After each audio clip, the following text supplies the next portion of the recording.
For 300 years, silver had poured into China like a shining river. Now it was bleeding out, coin by coin, ship by ship. Western merchants had found the lever that could tilt an empire. Opium, what began as a trade in silk and porcelain, had become an exchange of illusions. Silver for smoke, dreams for metal. It was said that by the 1830s, tens of millions of Chinese were addicted, and the imperial treasury, once overflowing, had turned to dust. The air in Canton hangs thick tonight. Lanterns swing in the river wind, their reflections trembling across the black water. The docks stretch endlessly, rows of warehouses filled not with grain or silk, but with crates of brown bricks wrapped in oilcloth. Opium. You can smell it even through the spice and rot of the harbour, a bitter sweetness that seeps into everything. Behind you, officials in plain robes stand watching, pretending not to see the foreign ships that glitter faintly at anchor beyond the bay. If you enjoy these journeys, a like and a subscription mean more than you think.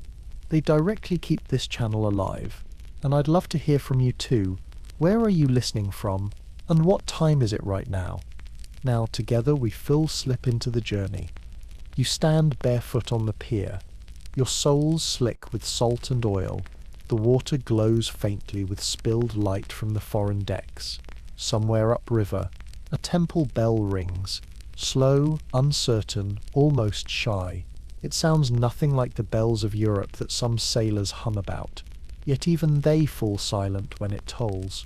You lift your gaze toward the horizon, where the masts of the British ships pierce the fog like black spears. Silver waits there, locked in iron chests, the last veins of a bleeding empire. You carry a small pouch beneath your robe, 20 tals of silver, enough to buy your father's debts back, or a month of opium, depending on which hunger wins. The metal feels heavy against your chest. It always has. Even as a child you were told that silver was life, pure, cleansing, incorruptible. But now, the officials say the emperor's vaults are hollow, that silver flees faster than it arrives. Smoke for silver, they mutter in tea houses, and the foreigners always win. A creak of wood interrupts your thoughts. A junk glides toward the foreign ship, silent, low in the water, carrying crates beneath wet tarps. You can hear the muffled coughs of the crew, the rasp of rope against wood. The opium moves like a ghost, unseen, unrecorded, yet it changes everything it touches. The silver flows outward in answer, drawn as if by tide. The ledgers say millions of tals vanish each year, swallowed by addiction, smuggled by greed. Records hint that even palace officials use the same channels as the smugglers, that the empire itself has learned to lie. The foreigner at the gangway wears a wide hat, his face hidden by shadow. He extends a hand, pale, ringed, smelling faintly of tobacco. You watch as one of your countrymen bows low and presses a pouch of coins into that gloved palm. The sound of silver clinking against leather is almost tender, like a lullaby turned sour. You think of how this same sound once echoed in the markets, bright, innocent, promising. Now it marks another debt, another night of smoke. Farther along the dock, a man collapses against a crate, coughing wetly. His fingers are blue around the nails. Someone steps over him without stopping. You look away, ashamed of your own stillness. The air tastes of ashes and metal. A stray cat prowls along the pier, its fur streaked with mud and oil. It pauses, staring at you, as if to ask a question no one wants to answer. Above, the sky bruises toward dawn. The trade never stops, not even for sunrise. Somewhere in the customs house, an official stamps papers no one will read. Somewhere in London, a banker writes a number beside the word Canton. Somewhere, far inland, a farmer kneels in a cold field and prays for rain, not knowing his taxes are measured in silver that no longer exists. You walk back toward the alleys. The streets of the 13 factories are narrow and dim, filled with the sweet rot of opium smoke and the sigh of sleeping bodies. Inside one house, a man leans over a lamp, shaping small pipes from bamboo. The light flickers across his hands, steady, practiced, hopeless. You pass through the haze and feel your breath catch. For a moment you imagine it's fog from the river, but you know better. It's the same smoke that rides the foreign ships, the smoke that carries away silver, pride, memory. A merchant calls out behind you. He wants to trade, 1 brick for 2 taels. You stop, but do not turn. His voice trembles when he says, "It's the finest kind from Bengal." You keep walking. The night presses closer. In the distance, thunder grumbles. Or perhaps it's cannon fire from the coast. Practice shots for a war no one wants to name yet. At the edge of the quarter, you pause beside a shrine. The goddess of mercy gazes down, her stone face streaked with incense smoke. Someone has left offerings. Rice, wilted flowers, a single silver coin. It gleams faintly in the candlelight, untouched. You kneel. You don't know if you're praying for forgiveness or for sleep. The river wind rises again. The lanterns shiver. Somewhere behind you another deal is struck. Another pouch of silver changes hands. The sound ripples through the night. Soft, final, familiar. And still the bell tolls, slow and hollow. You close your eyes and listen. At first you think it's a storm rolling in from the South China Sea, the kind that turns the Pearl River black and folds the sky over the masts. But then the second blast shatters glass, and the third sends birds spiraling from the warehouses, cannon fire. You taste iron in the air before you see the smoke. It rolls through the alleys of Canton, low and grey, smelling of gunpowder and salt and something ancient fear. You wake to the sound of thunder. You run. Bare feet slap against the wet stones, past the tea shops already shuttered, past the women pulling their children inside. Someone is shouting orders in English. Sharp, clipped, foreign. You understand only fragments. Port, burn the junk. Open fire. When you reach the docks, the river is chaos. Junks burn like lanterns, orange lights spilling across the water. British gunboats line the mouth of the bay, their black hulls glistening with rain. You can see men in blue coats loading the cannons, their faces calm, almost casual. Another explosion splits the air. The earth trembles. Somewhere close by, a child screams and the sound is snatched away by the wind. Your heart stumbles in your chest. The war everyone whispered about has finally arrived. You press yourself against a wall, breath shallow, smoke stings your throat. The sweet smell of opium mingles with the sour of burning oil. It feels like the empire itself is coughing. A man stumbles past you, clutching a small chest. You glimpse the corner of a silver ingot inside. Melted, warped from heat. He vanishes into the smoke, shouting for his wife. Records say the first cannonballs struck Canton in late 1839, but in your memory it's always midnight. The British ships move with terrifying precision, the river lit by their guns. Somewhere a Chinese battery returns fire. The sparks brief and desperate. Letters from the front later mention the smell. Thick, metallic, unforgettable. You don't need to imagine it. It's already in your lungs. The ground shakes again. Tiles crash from rooftops. You duck into a courtyard. The stones slick with rain. There you see an old man kneeling by a well, his hair white, his hands shaking as he tries to draw water for a bucket fire that will never reach the flames. You kneel beside him, grab the rope, pull. The wood creaks, and for a moment you both find rhythm. Up, down, breath, splash. But when you look up again, the sky is orange. The well water turns black with soot before it reaches the rim. Another blast rattles the city. A warehouse collapses in on itself, the wooden beams shrieking. You see shapes moving inside, men trapped, shouting for help. You step forward, but someone grabs your arm. You hear rumours that Commissioner Lin burned the opium. Tens of thousands of chests destroyed in a single act of defiance. They say the smoke rose for days, sweet and bitter, curling into the heavens like incense. Some call him a hero. Others whisper he sealed the empire's doom. You can still smell the ashes on nights like this. It's a scent that clings to history, proud, futile, intoxicating. You remember when silver was still a promise, when coins meant stability, when the emperor's face embossed on metal seemed eternal. Now silver is the enemy's reward, confiscated, demanded, ransomed. The foreigners don't want rice or silk anymore. They want payment, compensation. They want silver for every cannon fired, every ship anchored, every insult imagined. Don Tet, a voice hisses. They store gunpowder there. You freeze. Seconds later, the entire building erupts. The force knocks you backward. For a moment there is only white light and a roaring silence that fills your head. When you open your eyes, it's snowing ash. You crawl behind the ruins of a market stall. The silver scales used to weigh tails are scattered across the ground, warped by heat. You pick one up, its surface blistered but still shining faintly. You wonder how many times it has measured greed. You think of your father again, how he used to say, "Silver doesn't burn," but here, under your fingertips, it feels like it does. Through the smoke you see British Marines advancing along the quay, bayonets glinting. Some Chinese soldiers stand their ground, firing muskets so old their barrels glow red.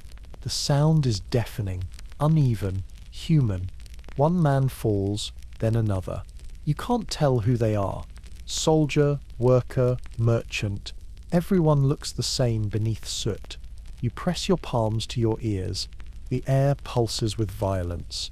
Somewhere above it all, a flag unfurls, red, white, blue, snapping in the wind like a torn sail. You find shelter in a silk warehouse already half destroyed. Bolts of fabric hang from broken beams like ghosts. You sink to the floor, shivering, wrapping yourself in a strip of brocade that still smells faintly of jasmine.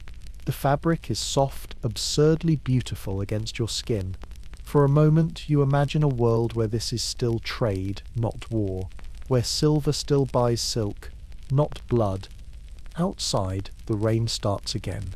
You can hear it hiss against the fire, steam rising in clouds. The noise is almost soothing. You close your eyes. Your fingers find something hard beside you. A coin, tarnished but whole. You turn it over. The characters are almost erased. You whisper them under your breath, as if remembering a prayer.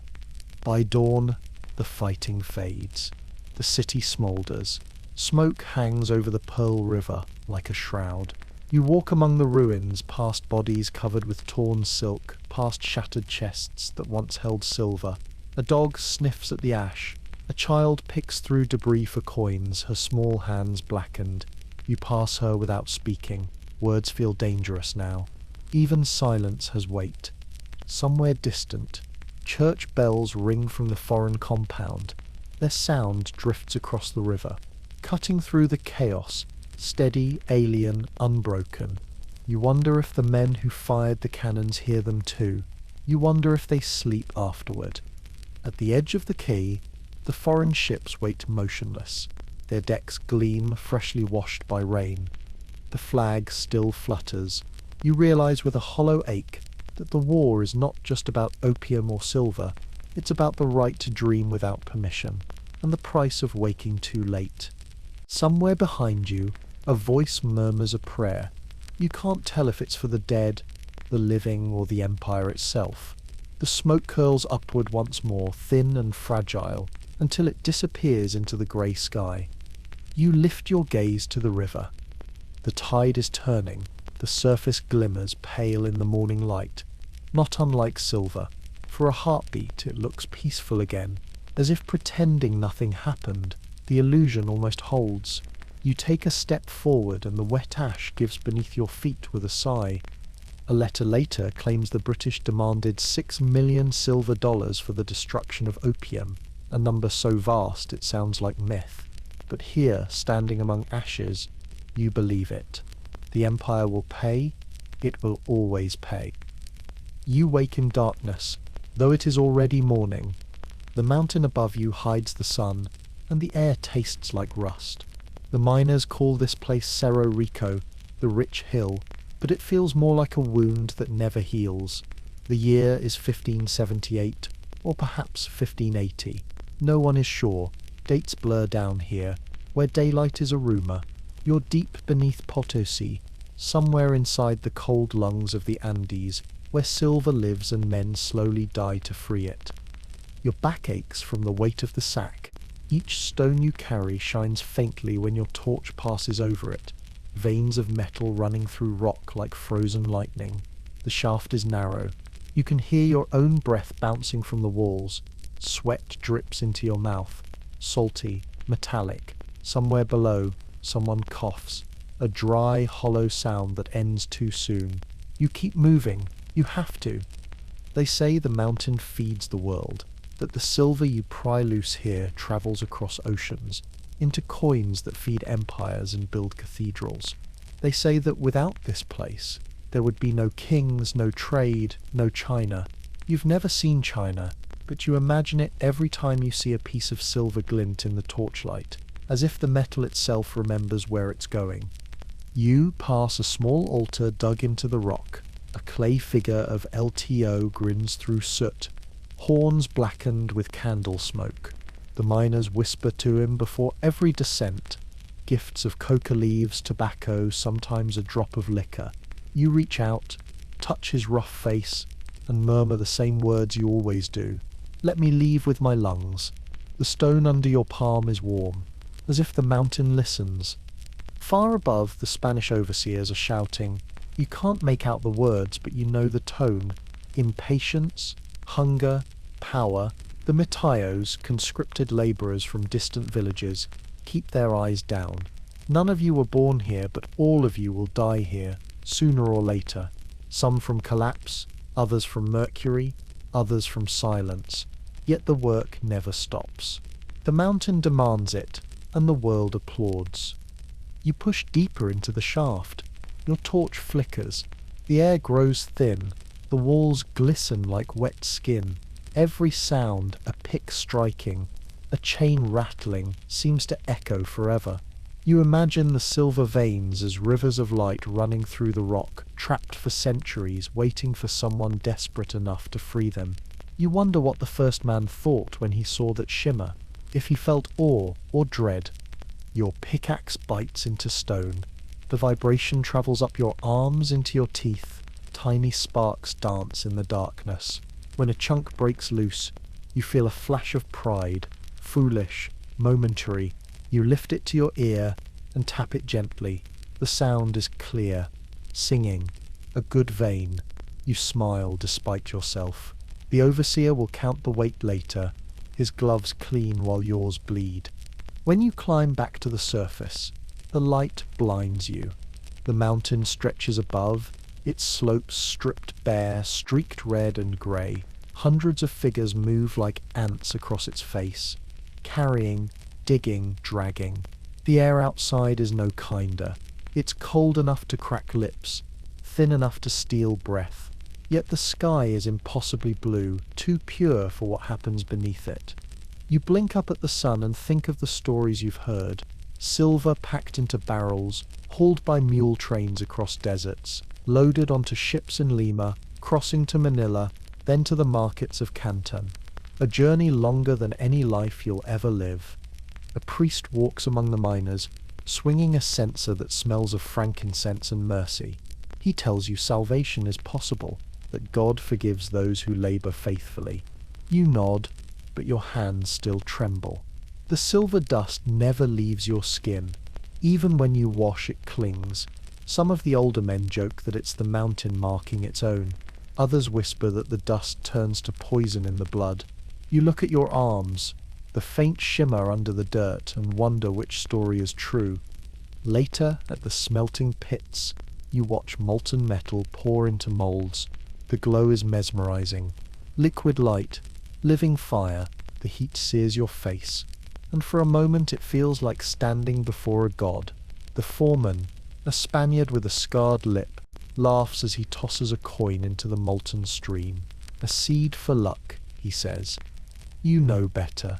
The silver always takes what it wants. You see it in the faces of those who handle it too long, eyes dulled, fingers shaking. But when the bars cool, their surfaces smooth and bright, it's hard not to believe in beauty. One bar, heavy and perfect, is stamped with a mark you can't read. They say it's the crest of the crown, the proof that this silver belongs not to you, not to the mountain, but to a distant king who will never see this place." The overseer smiles as the mules are loaded. "Off to the Indies," he says, though he means the Philippines. You stand there watching the convoy vanish into the glare of high-altitude sun, and think of the weight leaving the mountain. If wealth were light, the world should be brighter by now. But the shadows only grow. That night, the wind screams through the narrow streets of Potosí. The lamps sputter. The air is sharp with frost. You huddle beside a wall, counting the coins in your pouch, thin, dull, insufficient. You trade one for a bowl of maize soup, another for a candle. The third you keep, pressing it against your lips before tucking it back into your shirt. It's cold, smooth, heavier than faith. In the tavern nearby, men argue about how long the mountain will last.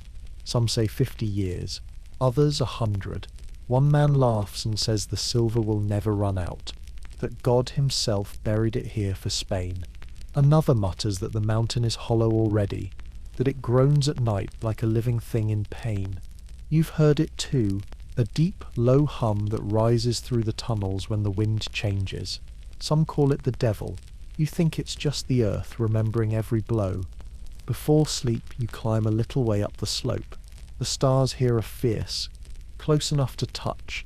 You kneel, scoop a handful of soil, and feel the chill bite into your skin. You whisper again to El Tio, though you're far from his altar now. "Let me see the sea one day," you say quietly. The wind doesn't answer, but something shifts underfoot, a faint vibration, as if the mountain sighs. Down below, the smelters glow again, orange against the dark. The smoke rises, caught by the wind, drifting east. You imagine it crossing the ocean, curling into the clouds above Asia, until one day it rains silver over a land you'll never see. If someone were to follow that trail centuries later, from this frozen mountain to the harbours of China, they'd find your breath mixed with every coin, your heartbeat echoing faintly in each ingot. You don't know that, of course. You just sit in the cold, staring at the stars until the sky begins to pale. The mountain gleams faintly in the dawn, beautiful and wounded. Somewhere deep inside, more men are waking, coughing, praying, descending. The sound of their picks begins again, slow, steady, eternal.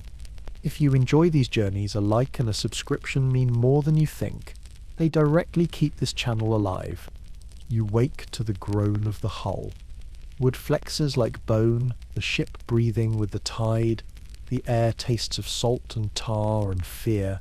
Somewhere above, a bell rings once, twice, dawn. The same dawn that touches every port on the Pacific. Yet here it feels smaller, trapped beneath the endless creak of the Manila galleon. You are a sailor now, or perhaps only cargo that breathes. Either way, you are bound for the other side of the world. Below deck, the light is thin, strained through planks, blackened by mould.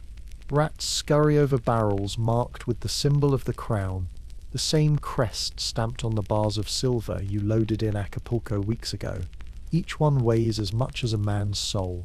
The hold smells of damp canvas, candle smoke, and iron. You run a hand along one of the crates. The wood hums faintly, as if remembering the mountain it came from. The captain's voice carries through the hatch. Set course east by northeast. Catch the current. You feel the ship tilt, the floor shifting under your bare feet. The world outside is blinding. The sea stretches forever, a moving mirror of light. Wind lashes your face. Salt dries on your lips. The sails billow pale against a sky too wide to comprehend. Somewhere beyond that horizon lies Manila, and from there China, the destination whispered like a prayer among the crew. You tie knots with trembling fingers. The rope burns your palms. The man beside you, a Filipino pressed into service, hums a song that sounds like mourning. He tells you, between breaths, that half the ships never make it across. Typhoons, disease, mutiny, silence. The ocean takes what it wants. You nod, though you don't tell him you've already seen worse. At least here the sky is open. At least here, when you look down, you see nothing staring back. By midday, the heat is unbearable. The deck blazes like an anvil. Men move sluggishly, their faces crusted with salt. The ship creaks as if arguing with the sea. You drink water that tastes of iron and lime, chew hard tack until your jaw aches. Somewhere below, a barrel leaks. Silver dust mixes with seawater, forming small shimmering puddles that catch the light like tiny suns. You kneel, touch one with your fingertip, and feel the same chill as in the mines, a reminder that the mountain never truly lets go. Days blur. The sea becomes your calendar. Sunrise, sunset, storm, calm. Sometimes the waves are smooth as silk. Sometimes they rise like walls, grey and merciless. One night, a typhoon finds you. The wind screams through the rigging. The sails snap like whips. The deck tilts until the world seems sideways. You cling to a mast slick with rain, praying in a language the sea does not understand. Lightning reveals faces twisted in terror, water rushing over the rails, barrels breaking loose and rolling like ghosts. One smashes open, silver ingots spill out, clanging, shining even in the chaos. They slide across the deck, vanish into the black water without a sound. You think of how easily wealth drowns. When dawn comes, the sea is calm again, almost tender. The survivors move like shadows, silent except for the scrape of mops clearing blood and brine. The captain writes something in his log, his hands shaking. Lost 16 men, he mutters, and 40 bars. He sighs, then adds, God keep the rest. You wonder if God bothers counting silver. Weeks pass. The monotony becomes dreamlike. You start measuring time by sounds. The squeal of the pump, the slap of the flag, the hollow knock of boots overhead. At night, you lie in your hammock, listening to the ship's slow heartbeat. Sometimes you hear whispers, sailors telling stories of China, of a port called Canton, where gold and silk pour like rivers.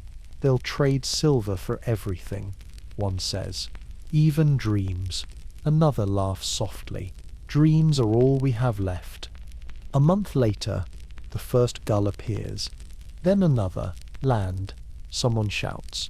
The crew rushes to the rail. The coastline of the Philippines rises from the mist, green and steaming. You feel your knees weaken with relief. The harbour at Manila is crowded.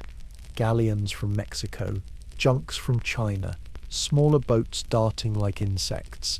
The air is thick with spice and sweat and the shouts of a dozen languages.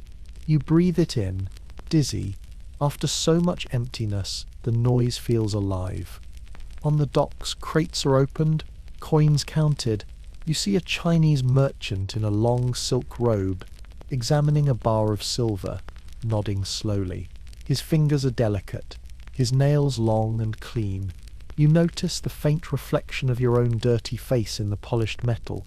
He looks up, meets your eyes briefly, then looks away as if seeing a ghost. For him, the silver is not suffering, it is currency, balance, future. For you, it is memory. You wonder if the metal remembers both of you. At night, the harbour glows with lanterns. Musicians play along the waterfront. The scent of frying fish drifts over the water. You sit on a crate watching the city. Somewhere fireworks bloom, red, green, gold, reflections rippling across the bay. For a moment it feels like the silver itself is celebrating its freedom, laughing as it prepares to move again. You know that soon ships will carry it north toward China, where it will become coin, tax, dowry, bribe. You think of the miners, of El Tío, of the mountain that glittered too bright. You close your eyes and see its shadow rising from the waves. Weeks later, You join a smaller vessel bound for the Chinese coast. The wind is kind, the sea gentle. At dawn the sky burns pink over the horizon. Flying fish leap beside the hull, catching the light like thrown coins. You hear someone whisper a prayer to the sea gods, and another to the merchants waiting beyond the straits. Everyone wants safe passage. Everyone has something to lose. You dream of arrival before it happens. In your sleep, you see narrow streets filled with silk and porcelain, banners of red and gold, tables piled high with tea and spices. You hear coins clinking, soft, endless, hypnotic. When you wake, the sound remains. At first you think it's only memory, but then you realize it's real. The crew unloading chests, the merchants waiting with open hands. The world hums with silver. As the anchor drops, you stand at the rail, breathing in the scent of a new shore. The coastline is faint through mist. Hills, river mouths, the distant spire of a pagoda. The captain claps your shoulder. Canton soon, he says. End of the world. You smile faintly, though you know better. It's never the end. It's only another beginning in Silver's long, glittering trail. That night, the tide recedes. The ship rests heavy, the waves whispering against the hull like a language older than nations. You lie awake listening. Each creak, each sigh of rope sounds like the mountain calling your name through the water. You whisper back, though you know it cannot hear you anymore. The moon rises, round and perfect. Silver laid gently on the surface of the sea. You close your eyes and let its glow wash over your face. The air is still. The world sways. Somewhere beyond the horizon, the Empire of China waits, unaware that its heart already beats with the rhythm of this metal, bright, cold, unstoppable. You wake to the sound of water, slow, deliberate, eternal. Not the open roar of the sea, but the murmuring rhythm of a river so wide it feels alive. The Pearl River, they call it. The heart of Canton. You stand at its edge beneath a sky, the colour of soft ash, and the air hums with the mingled scents of tea, smoke, and wet wood. Around you the city stirs, vendors unfolding awnings, coolies balancing poles across their shoulders, foreign traders emerging from their compounds still dazed from last night's drink. The day begins with a clatter of coins. You are here as a clerk, or perhaps just a pair of hands. Your master deals in silk, lacquerware, and porcelain, treasures traded for silver dollars stacked in shimmering towers. The coins come from everywhere: Mexico, Peru, Spain, the Americas. You can tell their origins by touch, some smooth from decades of passing palms, others sharp-edged, newly minted, smelling faintly of salt. The Chinese call them yang chain, foreign coins. But here they move like blood, pulsing through the empire's veins. You run your fingers through a basin of them, cold and heavy. Each one feels like a tiny moon. When sunlight strikes the piles, the light dances across the walls, making the room tremble with reflections. The foreigners seem to worship that light. They count it, measure it, stack it, as if trying to build a tower high enough to reach the heavens. You help record the transactions, brush and ink, scratching softly across paper. Numbers, names, weights. The rhythm is soothing, mechanical. Sometimes you catch yourself mouthing the totals like a prayer. Outside, Canton is a world within a world. The 13 factories, the foreign quarter, stands like a strange island between river and city. Portuguese, British, Dutch, French, all confined to their narrow plots, their flags fluttering above warehouses painted in fading whites and blues. They are not allowed beyond the walls, yet somehow their influence seeps everywhere in the way tea is packed, in the cut of a robe, in the sound of coins. At dusk, you sometimes walk past their balconies and hear music, violins, laughter, the clink of glass. It sounds distant, like echoes from another planet. The market streets shimmer with colour, silk from Suzhou, spices from Indonesia, fans from Nanjing, coral from Hainan, and always, always, silver. A merchant wraps porcelain bowls in paper so thin it feels like breath. He hands you one, smiling, and says, "Fragile as wealth." You nod, not sure if it's wisdom or warning. Children run through the alleys, chasing kites shaped like fish. The sky above them is pale and endless, and the kites flash silver when they turn. At noon you visit the counting house. Inside, the air is cooler, thick with incense meant to calm the gods of commerce. On the floor lie hundreds of copper cash coins threaded on cords. A poor man's currency, clumsy and loud. Beside them, the silver towels gleam in neat ingots, each stamped with a different mark, a banker's name, a promise of purity. You watch the senior clerk weigh them with deliberate grace.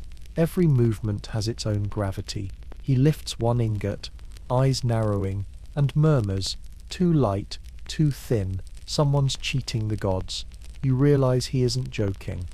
Later, you walk along the riverbank where junks unload their cargoes. The crews work barefoot, their feet black with mud, their laughter sharp and bright. Above them, cranes swing crates of tea toward the foreign ships, vast wooden beasts painted in foreign colors.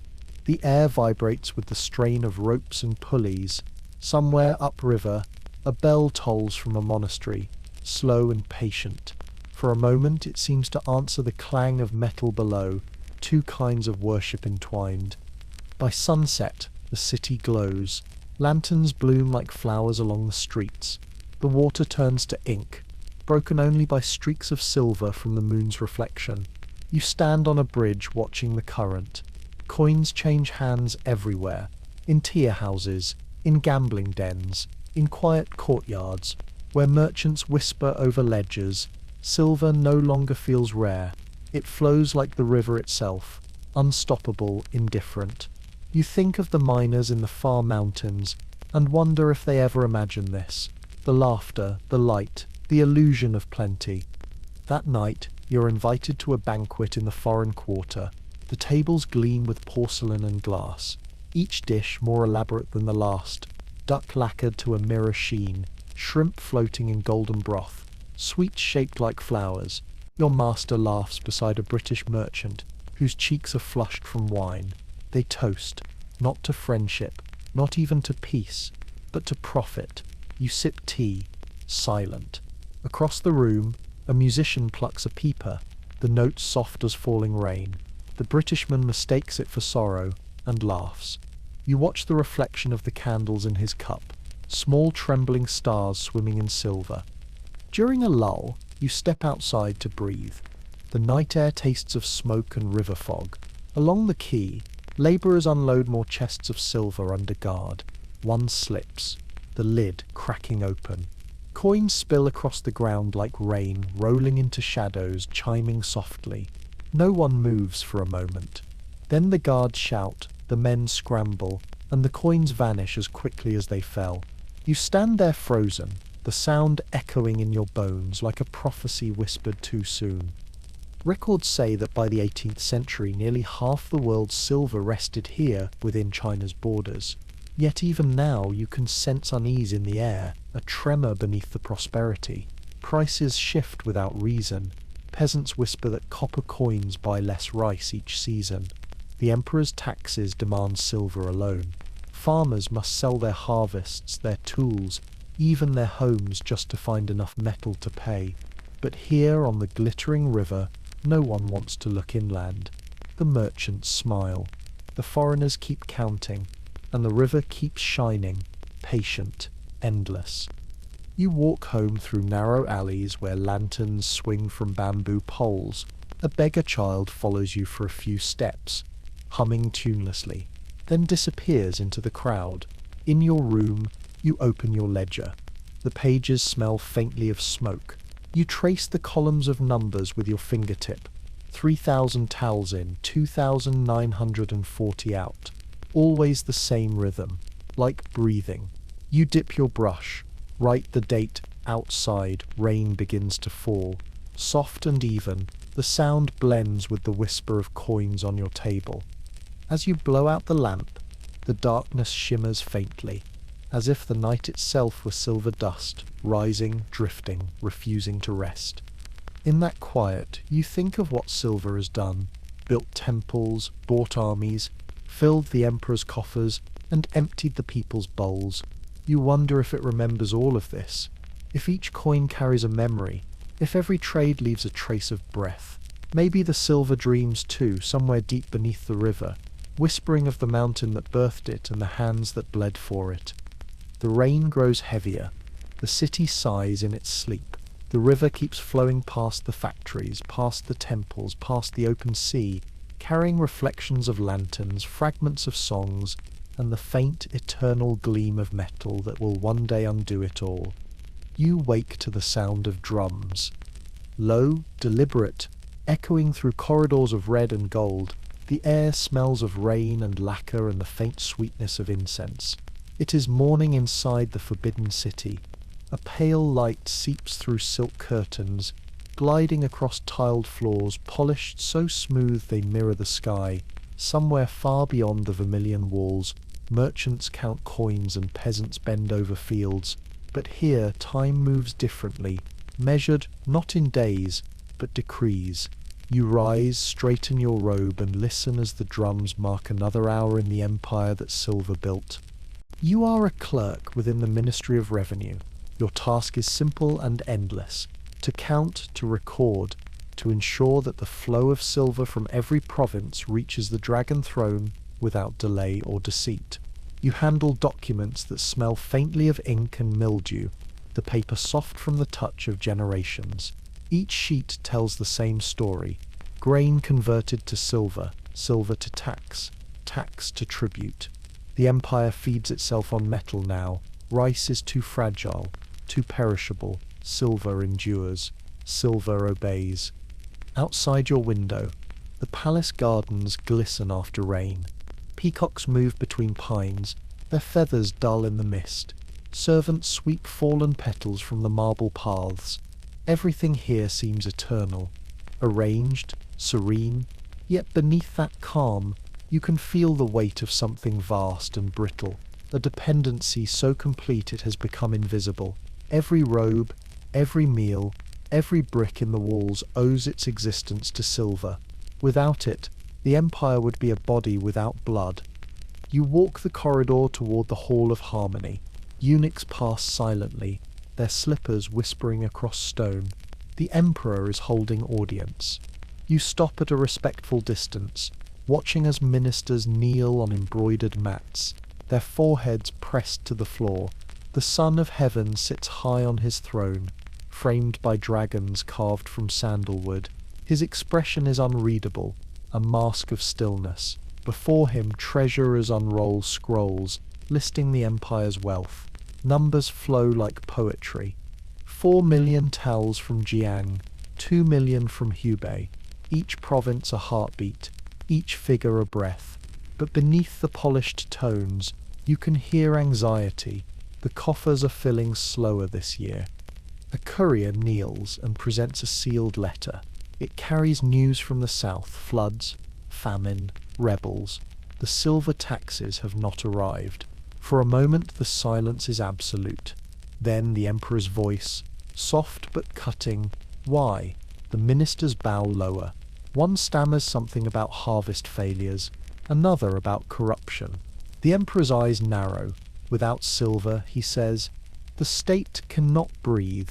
You write the words down later, though no one asked you to. They feel like truth. After the audience, you deliver ledgers to the inner treasury. The guards open the great doors, carved iron inlaid with jade, and you step into the dimness. The smell hits you first: metal, dust, candle wax. Rows of chests line the walls, each sealed with vermilion lacquer. You help lift one lid. Inside, the silver bars gleam faintly, stacked like frozen water. You touch one and feel the chill run up your arm. It's beautiful, perfect, lifeless. A scribe beside you murmurs, "Enough to build 10 palaces." You glance at him. "Or to lose one empire," you whisper back. He smiles nervously, not sure if it's a joke. Rumors travel even here. You hear whispers of officials growing rich by skimming the tax silver, melting it down, stamping false marks.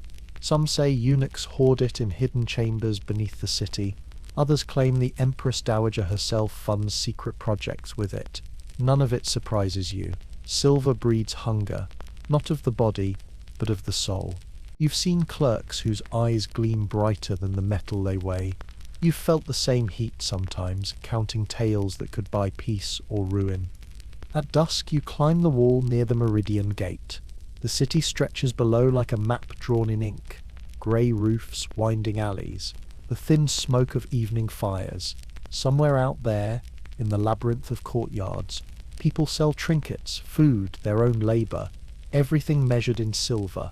You imagine the mountain where it all began, the men chipping at rock, coughing in the dark. The thought unsettles you. The emperor dreams of heaven's mandate, but the foundation of his power lies in the sweat of men who will never see his face. Later you dine with fellow officials in a side hall. The meal is precise. Duck roasted with osmanthus, rice steamed with lotus seeds, cups of hot wine. The conversation drifts toward numbers again. Exchange rates, deficits, smuggling routes. One man jokes that the empire is like a merchant's wife, beautiful, costly, and always asking for more silver. Laughter ripples around the table, thin and tired. You smile politely, but your stomach feels hollow. When you look at the wine, it shines faintly in the candlelight, the same hue as molten metal. That night, unable to sleep, you walk the outer courtyards. Rain has started again, a soft, steady drizzle. The stones gleam like mirrors. You stop by the lotus pond. In the water you see the reflection of the palace towers trembling with each raindrop. A perfect empire fractured by ripples. You remember something an old accountant once said, "Silver is faith turned solid." But what happens when faith melts? You kneel, scoop a handful of water, watch it slip through your fingers. It feels almost like touching time itself. Impossible to hold, easy to lose. You think of the ledgers stacked in your office, each line a promise to a system too vast to understand. You wonder what would happen if one year the ships stopped coming, if the flow of silver froze. Could an empire built on metal survive on memory alone? The next morning, a courier arrives from Canton. His robes are torn by travel, his face streaked with dust. He bows low before the ministry and delivers the news. The price of silver is rising again. Foreign merchants demanding more each season. The balance shifting. You hear murmurs among the officials, concern disguised as curiosity. One whispers that perhaps the foreigners control too much. Another says it's heaven testing the empire's virtue. You just listen, feeling that chill in your chest again. The mountain sighs somewhere across the world. In the treasury later that day, you watch workers polish the bars before storage. The light catches on each one, flooding the chamber with reflected fire. For a heartbeat, it looks as if the walls themselves are melting. You close your eyes. The sound of coins echoes in your ears, steady and cold. When you open them again, the light has dimmed, but the feeling remains. The sense that the empire is too bright, too heavy, too dependent on its own glitter. As you leave, you glance once more toward the throne hall. The emperor's silhouette moves behind silk screens, slow, deliberate. You wonder if he ever feels the same weight you do. The burden of invisible chains forged from silver. Perhaps not. Perhaps no one tells the Son of Heaven that his palace rests on a currency mined by strangers in lands he's never heard of. You walk out through the great gate, past the guards with spears, past the gardens soaked in rain. Beyond the walls, the city breathes, ordinary, restless, alive. The sky clears for a moment, and sunlight spills across the rooftops, turning every drop of water to a spark. For an instant, Beijing itself seems made of silver, shimmering, eternal. You blink, and the illusion fades. Somewhere deep inside the palace, a new decree is being written, another tax, another reform, another promise that silver will save the empire. You don't stop to read it. You already know how the story ends. You wake to the smell of smoke and boiled water. Morning in the village no longer begins with the sound of roosters or laughter, but with silence broken only by the creak of empty rice jars. You lie on a mat so thin you can feel the dirt beneath it, the chill crawling up your spine. Beyond the paper window, grey light filters through mist, turning everything colourless. Your stomach tightens before you even sit up. Hunger has learned your name. The year, they say, is one of strange weather and cruel taxes. The harvest failed. The river flooded, then dried. The officials came anyway, demanding silver for the emperor's coffers, silver that no one here has seen in months. Once, rice and labour were enough. Now, only metal counts. You think of the old proverb your mother whispered. When the price of rice rises, even the gods go hungry. You wonder if that's happening now. You walk to the market square. The air smells of mud and desperation. Dozens of villagers stand in a slow-moving line, clutching small pouches that jingle faintly. A handful of copper coins, a few tarnished bits of silver, sometimes a ring sold from a dead relative's finger. The grain merchant sits on his stool, calculating prices with fingers stained from ink and sweat. Behind him, sacks of rice tower like mountains. You can see him adjusting the weight on the scale, making the rice lighter, the price heavier. Everyone knows, no one speaks. When your turn comes, you pour your coins onto the table. The merchant eyes them, then shrugs. "Half a gin," he says flatly. "Half a pound, barely enough for one meal." You want to argue, but his guards are watching. You nod, take the small cloth bag and feel its pitiful weight in your hand. The sound of metal fading into grain feels like loss. You remember stories your grandfather told, of times when a single tael of silver could buy enough rice to feed a family for months. Now it buys only a day's hope. You walk home past shuttered shops. The once bustling street smells faintly of smoke from burning furniture. People trading wood for warmth. Children sit on stoops with hollow eyes, their cheeks drawn tight. One boy drags a toy made from sticks and rope. When he notices you, he stops, smiles, and asks if you've eaten. You shake your head, unsure whether to laugh or cry. He nods as if he understands. Perhaps he does, and runs off toward the river. At the edge of the fields, the earth is cracked and dry. The stalks that remain are brittle, colourless. You kneel, crumble the soil between your fingers. It feels like ash. Farmers nearby dig trenches, hoping for rain that never comes. Someone says the emperor has sent prayers to the heavens. Another spits and mutters. He should send silver instead. Laughter flickers briefly, then dies in the wind. That night, you share a pot of watery rice with your neighbours. The fire burns low, fed with broken bamboo. Faces glow orange in the half-dark. An old woman murmurs a story about the years when silver first replaced grain as tax payment. They said it would make life easier, she says. It made us slaves instead. Her voice cracks, but no one interrupts. You listen, chewing slowly, tasting more smoke than rice. Outside, the wind rises, carrying dust through the open doorway. You close your eyes, and for a moment you imagine the palace in Beijing, floors shining, tables heavy with food, silver stacked high. You wonder if they can hear the growling of empty stomachs across the empire. You wonder if silver itself has ears. In the following weeks, rumours spread like fire. In neighbouring provinces, riots break out. Peasants refuse to pay taxes. Soldiers march to enforce them. The officials respond with punishments that make even the stones weep. You see smoke rising from distant hills where villages burn. Some families flee toward the coast, hoping to sell what little they have to foreign traders. Others stay, bound by land and fear. You stay too, because where would you go? Hunger follows everywhere. One morning, the local magistrate arrives with his retinue. Their horses kick up dust, their banners gleam. He reads a decree aloud, his voice firm but tired.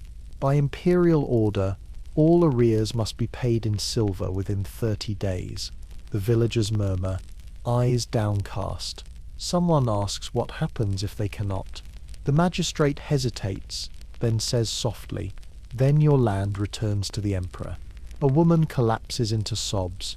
Her child tugs at her sleeve, whispering something you can't hear. You step forward, about to speak, but the magistrate meets your eyes and shakes his head slightly. He doesn't want to do this either, but the law doesn't care about want. That evening, the moon rises pale over the river. You sit with your last coin in your palm. It catches the light, cold and stubborn. You think of selling it for food, but something in you resists. It feels like the last thread tying you to the world. Instead, you toss it into the water. It lands with a sound softer than you expected. The ripples spread outward, silver on silver, until the surface stills again. You realize you've just made your only offering, not to the gods, but to the river itself. Days pass. Hunger deepens. The rice merchant vanishes, taking his sacks with him. The market becomes a place of ghosts. You hear whispers that counterfeit coins are circulating, copper dipped in mercury to mimic silver. People bite every coin before they trade, leaving tooth marks like scars.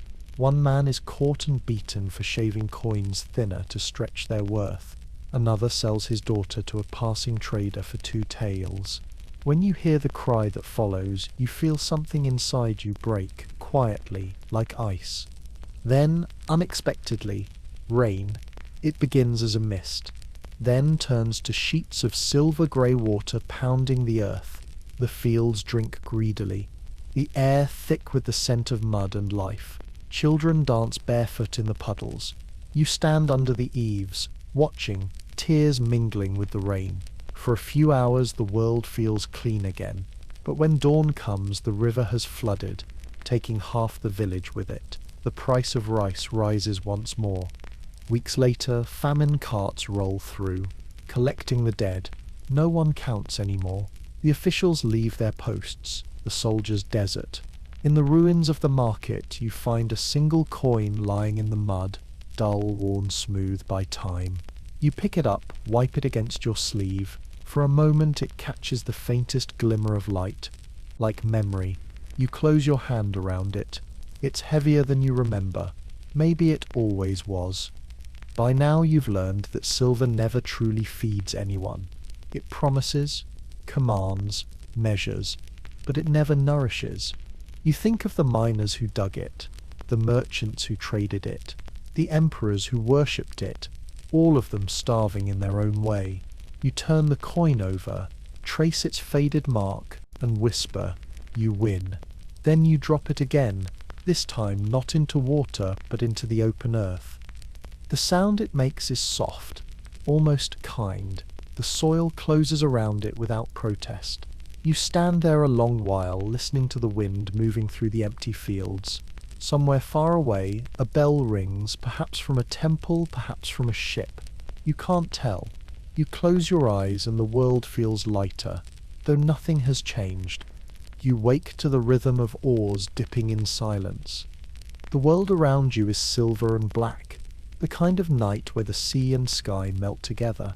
A thin crescent moon hangs above, its reflection trembling on the water like a blade balanced on its edge.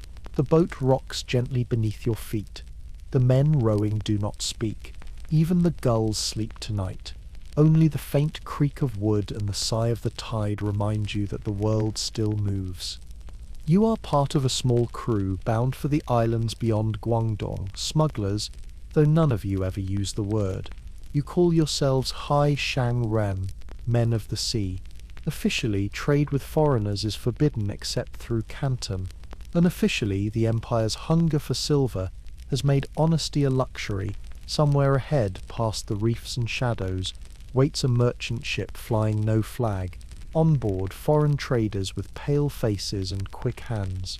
In your hold, raw silk, camphor, porcelain. In theirs, silver, the real kind, the kind that buys safety and silence.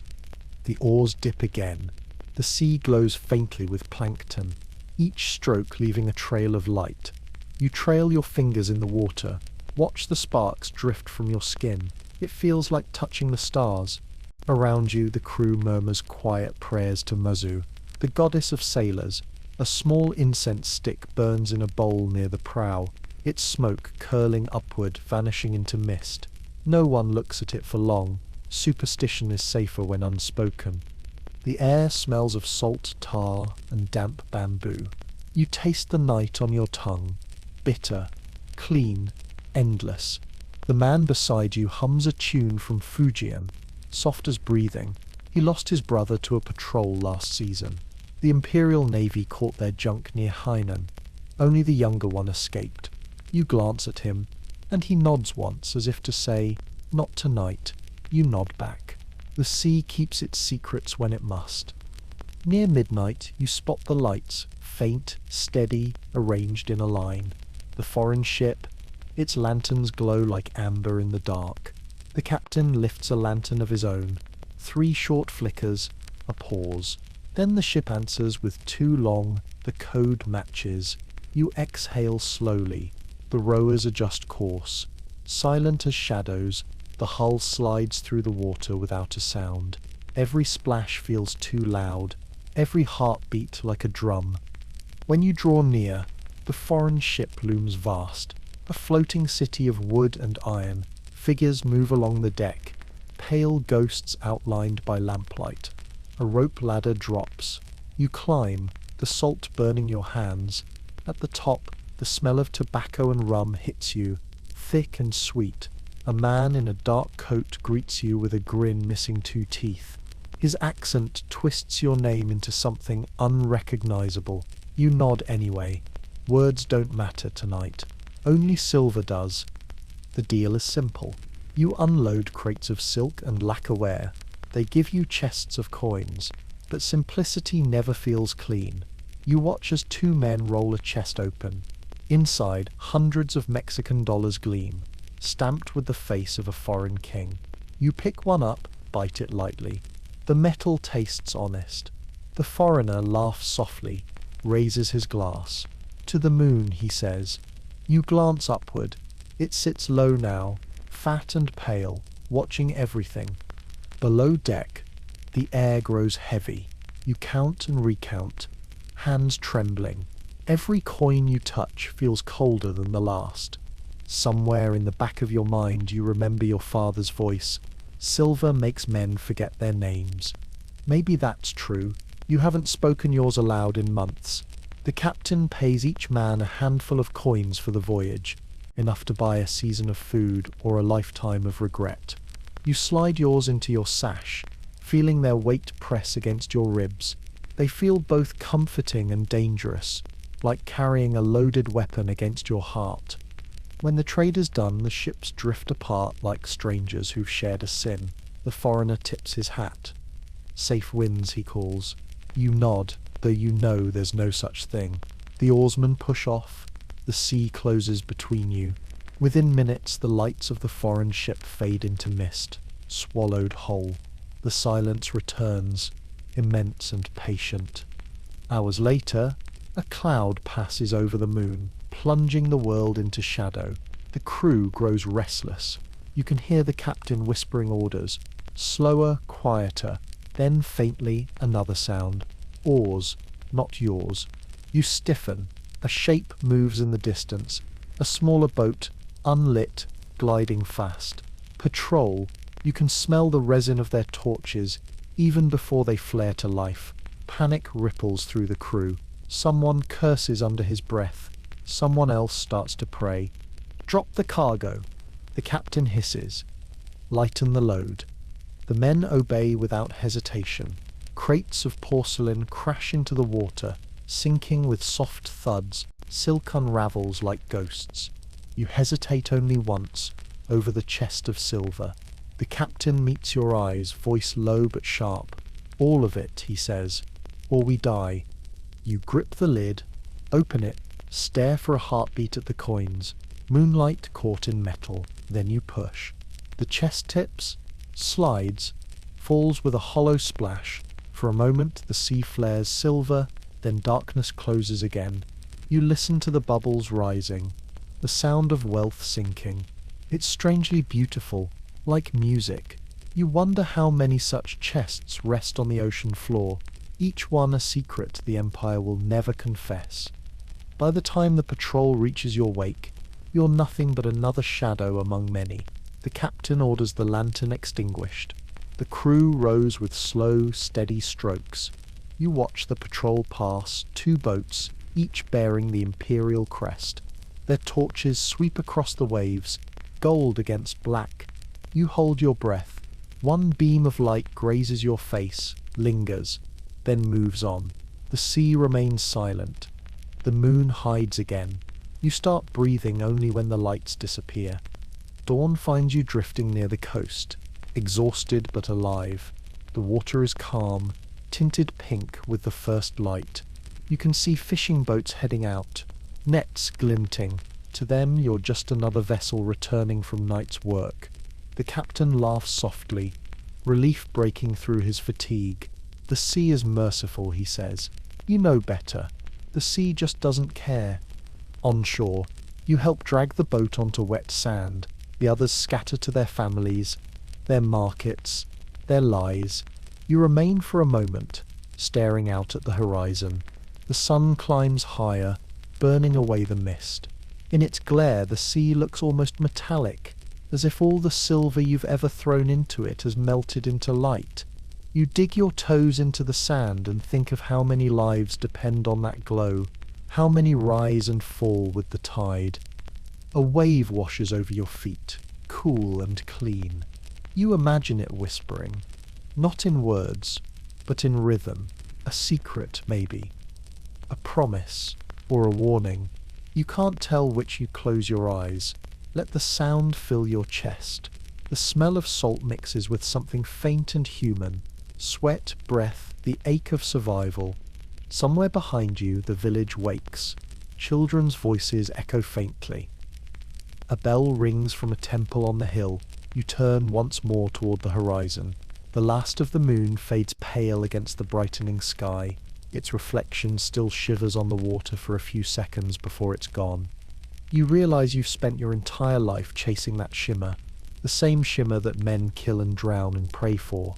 You wonder if, one day, the sea will rise and hand all the silver back, forcing the world to start over. The thought makes you smile, though you don't know why. Perhaps because it feels impossible. Perhaps because it feels fair. The tide begins to pull out again. You watch it go, the rhythm slow and steady, carrying away footprints, secrets, and the last traces of night. You wake to the sound of paper burning. It is morning, but the sky is the colour of smoke. The air tastes of dust and old ink. You sit up slowly, your blanket stiff with soot. Around you, the ruins of the counting house stretch into the pale light. Shattered beams, charred scrolls, melted wax. The ledgers that once measured the Empire's fortune lie curled like dead leaves. A single sheet drifts past, blackened edges glowing briefly before it turns to ash mid-air. You are in Canton again, though it hardly resembles the city you once knew. The war, the rebellions, the debts, all of them have passed through like storms, leaving silence in their wake. The foreign ships still anchor in the river, their flags now symbols of ownership, not trade. The empire that once counted the world's silver now begs for loans in its own ports. The markets are empty, the warehouses looted, only the dust remains, and the smell of something final. You stand, brushing ash from your robe. It clings stubbornly like memory. The sun hides behind a grey veil, diffused and weak. Your footsteps echo through the hollow courtyard where once, years ago, you recorded the daily intake of tales, endless columns of numbers, each line a heartbeat of the empire. You remember the sound of the abacus clicking, the scrape of brush on paper, the proud rhythm of certainty. Now only the wind moves through the open doors, rattling empty chests that once overflowed with silver. They sound like hollow drums. At the centre of the room stands the old balance scale. Its bronze arms are warped, its pans blackened, but it still sways slightly when you touch it, delicate, precise, defiant. You run your finger along the edge. Once this instrument decided everything. Famine or feast, loyalty or betrayal, life or ruin. You think of the millions of coins it weighed over the years, each one handled, polished, taxed, traded, lost. You wonder if it remembers their weight, if metal leaves an imprint on metal. Outside, the streets are ghostly. Grass grows between the stones. A few families pick through rubble for copper nails and broken porcelain. You pass a temple whose roof has collapsed inward. The gods inside stare upward through a hole in the ceiling, their faces streaked with soot. Someone has placed offerings: a bowl of rice, a wilted chrysanthemum, a single silver coin. You hesitate, then bow. The air feels heavy, thick with the residue of prayers unanswered. You hear footsteps behind you, slow, uneven. Turning, you see an old man leaning on a cane, his robe patched with a dozen colours. His eyes are clouded but kind. He smiles faintly. "You used to keep the books here," he says. You nod, surprised. He chuckles. "I remember you, always counting, never looking up." He gestures toward the ruins. "What do you count now?" You open your mouth, but no words come. He waves a hand gently, as if to spare you. "There's nothing left to count," he says. "Only time." Then he walks on, disappearing into the mist that drifts up from the river. By midday the wind shifts, carrying the faint scent of gunpowder from the harbour. You climb the hill behind the old city wall. From there you can see everything. The river wide and brown, the half-sunken junks abandoned along its banks, the foreign quarter untouched and glinting like new coins, and beyond the haze of smoke from burned-out districts. The Pearl River looks dull now, stripped of its former shine. Yet when the sun breaks through for a moment, you catch glimpses of light dancing on the water, quick, fleeting, stubborn. The ghost of silver still lingers. You sit beneath a tree whose leaves have turned brittle from soot. The bark flakes beneath your fingers. In the distance, church bells ring from the foreign enclave, calm, regular, victorious. You close your eyes, and the sound merges with another memory. The old temple bells that once marked evening in the city's heart. The two rhythms overlap, one rising as the other fades. It feels like listening to the empire breathe its last. Letters from the north speak of chaos. The typing rebels burn palaces and libraries. The capital reels from foreign demands. Indemnities measured not in territory, but in silver. Every victory costs another shipment of treasure. Every treaty drains the veins deeper. You picture the chests stacked in foreign banks, stamped with Chinese seals, carried away piece by piece until even memory feels lighter. Somewhere, a scribe like you must still be writing down the numbers. You pity him already. By evening, the city turns to shadow. The lanterns that once glowed along the docks are gone. The only light comes from the fires still smouldering in distant warehouses. You wander down to the shore. The smell of the river is thick and sour, heavy with rot. You kneel and touch the water. It's warm, almost oily. Your fingers come up grey. In that film of ash, you see faint reflections, ships, clouds, your own hollow face. You whisper to the river. You carried it all away. The current answers with a soft hiss, like breath escaping. You remember the first coin you ever held, smooth, perfect, full of promise. You remember the first ledger, the first calculation that made sense of chaos. You believed in order then, in balance, in the idea that if everything were counted properly, the world would stay whole. You believed that silver was truth made solid. Now you see how it dissolved, slowly, beautifully, completely. A gust of wind scatters ash across the shore. You watch it swirl, delicate as snow, settling over broken tiles and fragments of porcelain. Somewhere nearby, a child laughs. Quick, high, startling. You turn and see a girl chasing a paper boat along the water's edge. It drifts just out of reach, spinning in circles. She laughs again, pure and unburdened. For a moment the world feels lighter. Perhaps the future begins like this, small, thoughtless, unaware of what came before. As night falls, you light a small fire beside the remains of the counting house. The flame flickers weakly, struggling against the wind. You take a scrap of surviving ledger paper, trace the faded ink, and feed it to the fire. It curls instantly, glowing red, then vanishes. One by one, you burn the rest, numbers, seals, memories, until only a pile of grey dust remains. It looks almost like silver. You scatter it into the air, watching it drift upward, merging with the dark. Above you, the stars emerge, sharp, countless, ancient. They shimmer faintly, like coins scattered across an infinite table.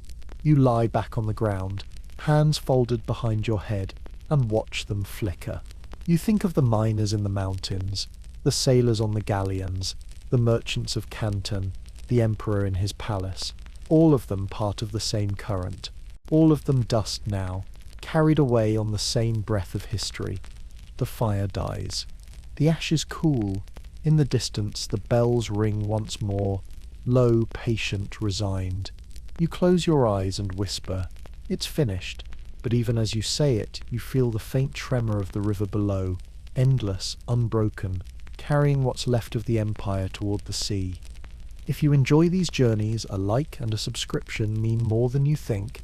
They directly keep this channel alive, and I'd love to hear from you too. Where are you listening from?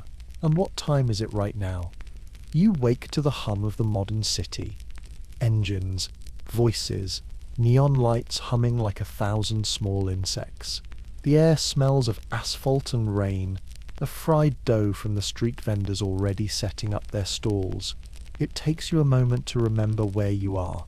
The river still runs outside, the same Pearl River, though the docks are glass now, and the ships that glide past wear the gleam of steel instead of wood. The skyline rises in mirrored walls that catch the light of dawn and scatter it like shards of polished metal. Everything shines. Everything reflects. You step out into the morning. The streets are already full. Bicycles gliding past, buses sighing at corners, old women watering pots of flowers on their balconies. The language has changed. The faces too. Yet something in the rhythm feels familiar. The same trade, the same hunger, the same invisible weight beneath the noise. Somewhere below all this glass and asphalt, the earth still remembers silver. You cross a pedestrian bridge. Beneath you, the river carries reflections of towers and clouds, bending them gently. You pause halfway across. The water is the same colour it's always been, that uncertain grey-green between life and shadow. Once it carried junks heavy with silk and porcelain. Now it carries barges full of concrete and phones.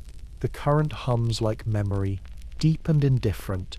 You lean on the rail, watching it move. The wind lifts your hair, and for an instant, the world smells faintly of salt and old ink, as if the past were breathing again. In the market by the riverfront, stalls overflow with light, stainless steel, chrome, mirrors, jewellery. A merchant calls out, holding up a necklace that catches the sun. "Real silver," he shouts. "Pure and everlasting." You smile faintly at the phrase. He notices you, mistakes your silence for interest, and begins to polish the pendant furiously with a piece of cloth. The surface gleams, almost too bright. You look at your reflection, fractured, fleeting, and feel the centuries stir behind your eyes. You wander deeper into the city. Everywhere signs promise brightness. Silver Mall, Silver Tower, Silver Star Bank. The word has outlived the metal. People use it now to mean luxury, clarity, success. Yet most have never held true silver, never felt its chill or seen its slow tarnish. The currency is paper, the numbers digital, the weight imaginary. You touch the phone in your pocket, its case smooth and light, and think of the miners who once carved treasure out of stone with their bare hands. Their ghosts must laugh at the effortlessness of modern wealth. You stop by an old alley that escaped demolition. The walls lean inward, bricks damp with moss. Laundry hangs between the windows like faded flags. A smell of soy sauce and incense fills the air. At the end of the alley stands a small shop. narrow, dim, stubbornly unchanged. The sign above the door reads, "Antiques, Coins, Memories."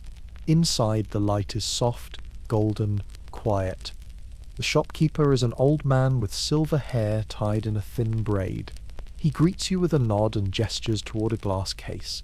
Inside lie coins of every shape and age, some round, some square, some stamped with dragons, some with foreign kings.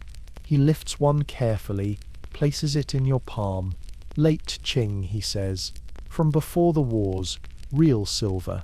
You can tell by the sound." He taps it gently with another coin. The ring is clear, almost musical. You close your fingers around it. The metal is cool, dense, alive. You can almost feel its history vibrating faintly beneath your skin. The shopkeeper smiles. "Strange, isn't it?" he says. "All the empire's gone, but the coin still shines." You nod. He watches you for a moment, then adds quietly, "Silver remembers." You leave a few notes on the counter, paper for metal, and step back into the street. The city's roar swallows you instantly. You keep the coin in your hand, turning it over as you walk. Its surface catches stray glints of light from passing cars, like tiny echoes of sunlight on water. Evening comes. The skyscrapers light up one by one, each window a square of brightness. The river reflects them all, a quilt of moving colour. You find a bench along the promenade where couples stroll and children chase bubbles. A street musician plays a flute. The melody drifts like smoke. You take the coin from your pocket again and hold it to the fading sky. The glow of the city shimmers across its face. Electric blues, warm golds, pale reds. For a moment the coin looks like a mirror reflecting not one world but many. You imagine the mountain in Potosí still standing, hollowed but defiant. You imagine the sailors, the merchants, the peasants, the clerks, the emperors, all gone, their breaths long scattered into the air you're breathing now. You realize the silver has outlived them all.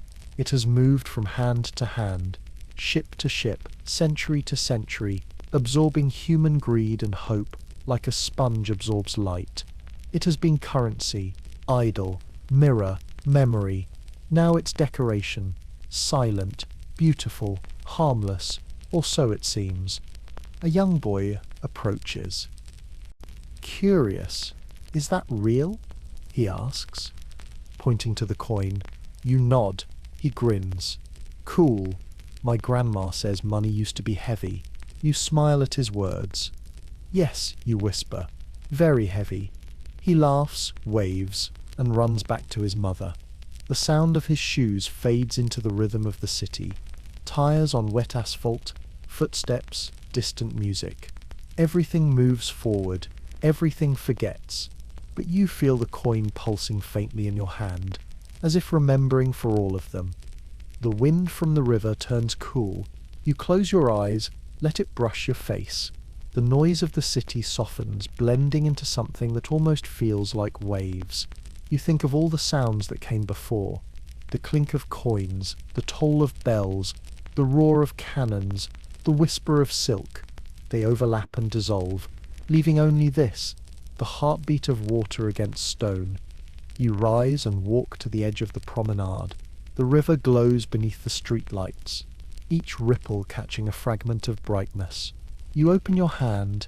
The coin rests there, small and perfect, a circle of history no wider than your palm. For a moment you think of keeping it, proof that something solid remains. Then you think of all the silver lost to the sea, and smile. You lean over the railing and let the coin slip from your fingers.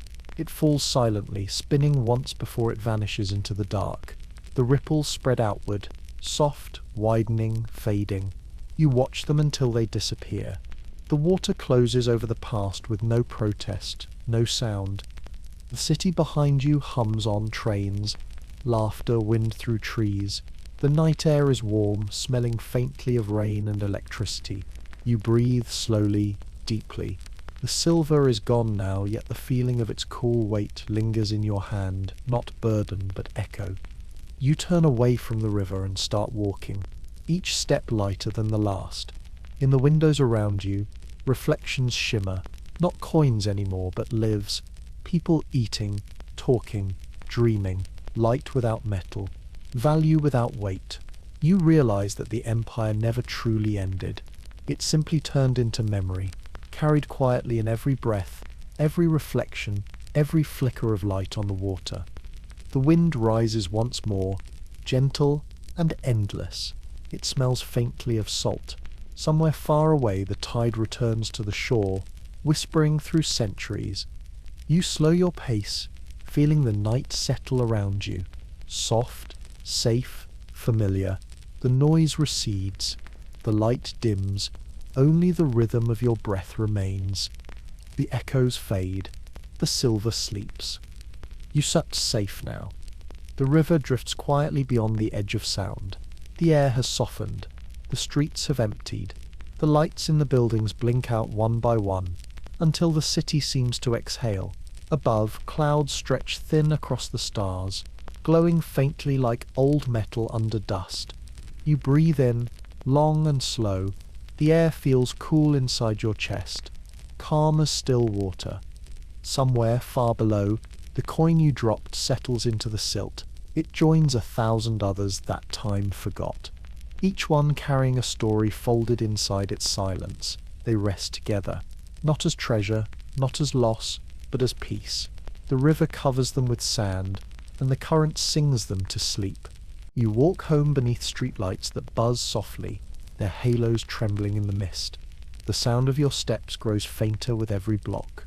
The night air smells faintly of rain, faintly of the past.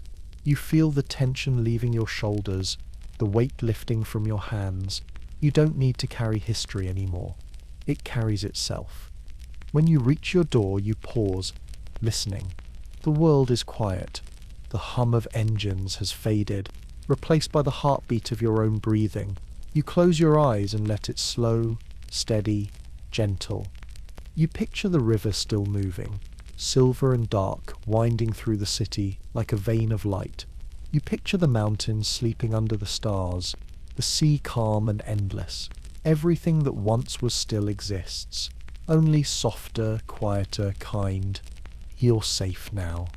The story is over. The world drifts farther away, fading to stillness, to quiet, to sleep, sweet dreams.